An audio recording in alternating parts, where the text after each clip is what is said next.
What's up mga iis?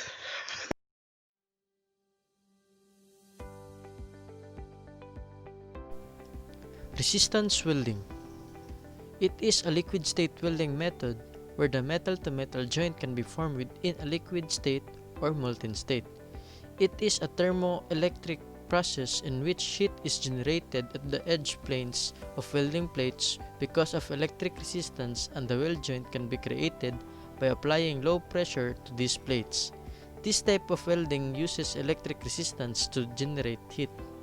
Types of resistance welding. The first one is the spot welding.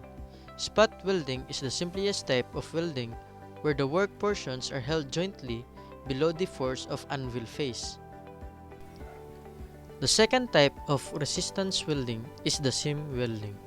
This type of welding is also known as continuous spot welding, where a roller from electrode can be utilized to supply current throughout work parts. The third type of resistance welding is the projection welding. Projection welding is similar to spot welding. A part from a dimple can be generated on work part at the place wherever weld is preferred. The fourth type of resistance welding is the flush butt welding. The flush butt welding is a form of resistance welding used for welding tubes as well as rods within steel industries. In this method, two work parts are welded, which will be held tightly during the electrode holders, as well as the high pulse flow of current within the 1 million ampere range can be supplied towards the work part material. The advantages of flush butt welding.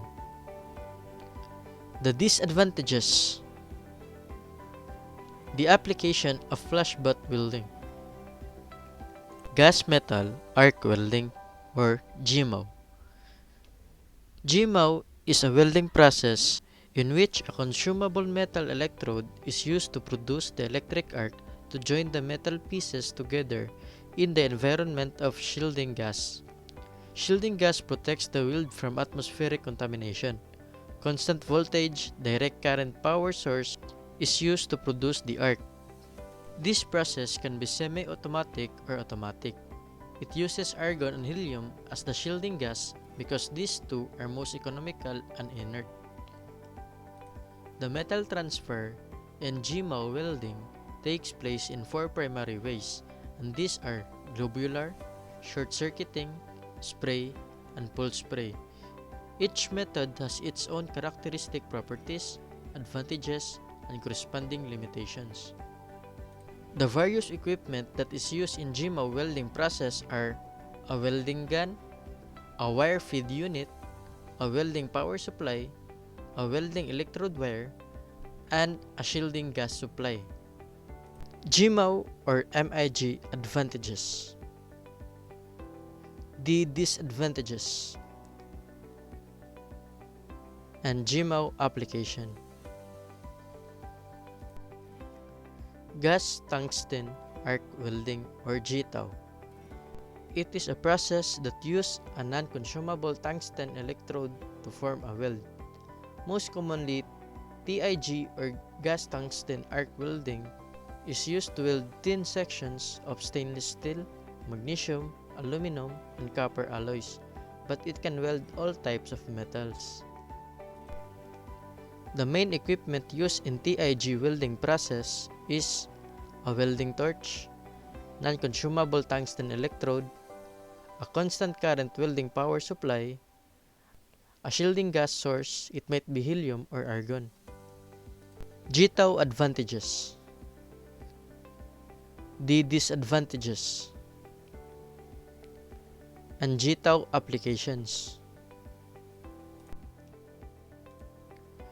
Shielded metal arc or SMAW. In SMAW, we generally use consumable types of electrodes.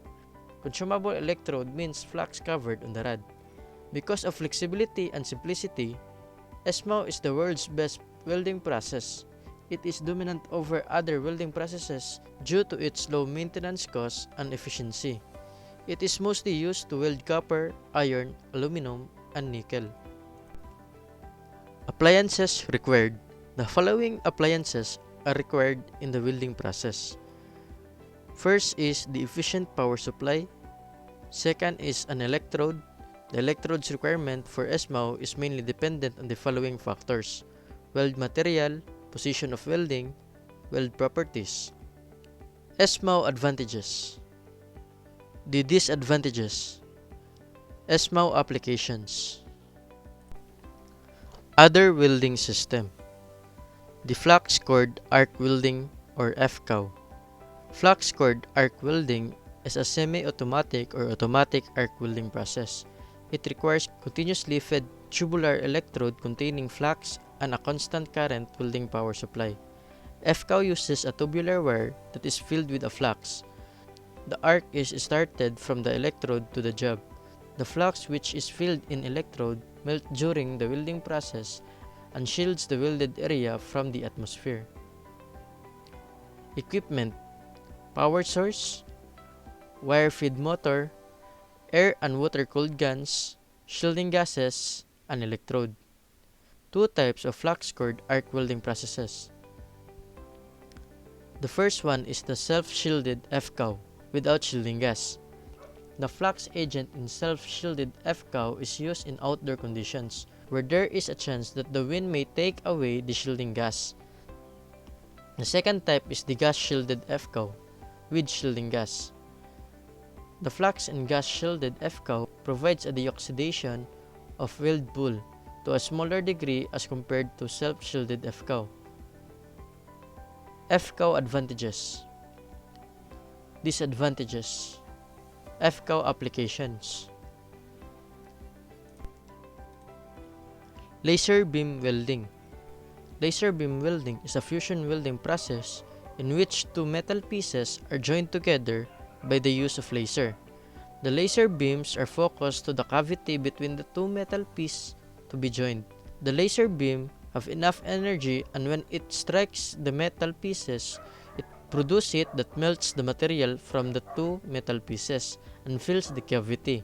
After cooling, a strong weld is formed between the two pieces.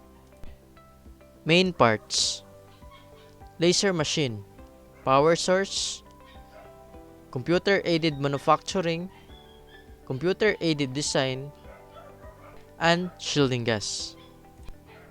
Types of laser use: gas lasers, solid-state lasers, and fiber lasers.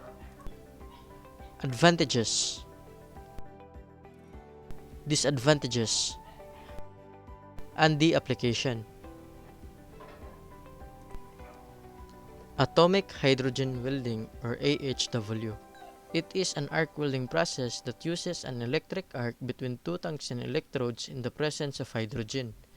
The shielding atmosphere in the atomic hydrogen welding consists of the hydrogen. Equipment: two electrodes of tungsten, an electrode holder or a torch, hydrogen gas cylinder, filler rod or metal, a controller with 300-volt power supply. AC power supply is used in the atomic hydrogen welding. Atomic hydrogen welding advantages. Atomic hydrogen welding disadvantages. Atomic hydrogen welding applications. Plasma arc welding. Plasma arc welding could do precision cutting on both thick and thin metal. It is also capable of spray coating, hardening metal on other metals. Equipment: power supply, high-frequency generator and current-limiting resistor, plasma torch, fixture, and shielding gas. Plasma arc welding advantages. Plasma arc welding disadvantages. And plasma arc welding applications.